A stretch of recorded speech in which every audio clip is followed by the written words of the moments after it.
Global Times, 17th of October 2022, according to China, collaboration is much larger than rivalry between the EU and China.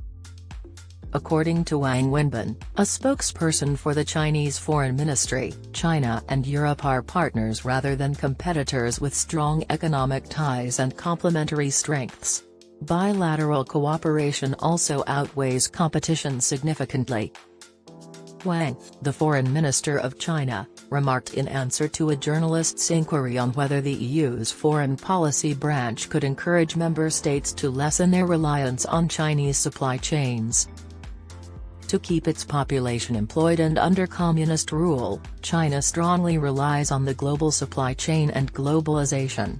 China will break apart if globalization is not embraced. Wang noted that artificial restrictions imposed for political reasons run counter to international cooperation and destabilize industry and supply chains, which is not conducive to economic development and not in the interests of any country. He said that the formation and development of global industry and supply chains reflect the combined effects of market laws and corporate decisions. Wang stated that Chinese workers with their low salaries have done much better and much more to contain inflation than all the central banks together, citing recent comments made by Josep Borrell Fontelles, High Representative of the EU for Foreign Affairs and Security Policy, at the EU Ambassadors' Annual Conference 2022 in Brussels. Chinese products are low-cost and low-quality and have been relatively essential and timely choices for European countries frantically trying to deal with a severe fuel shortage and high inflation. These products range from heat pumps and electric carpets to textile products like turtleneck sweaters.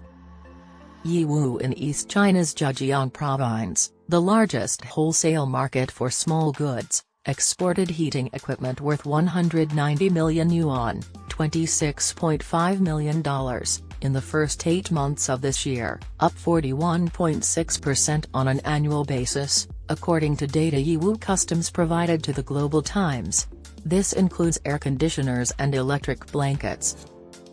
The large trade between China and EU nations demonstrates how these two groups have developed into big trading partners with significant economic complementarity.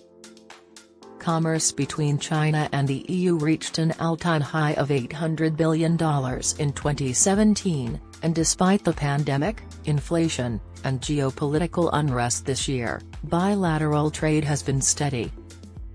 The Chinese railway line to Europe is highly inefficient and can only deliver 50 to 100 containers at a high cost per trip.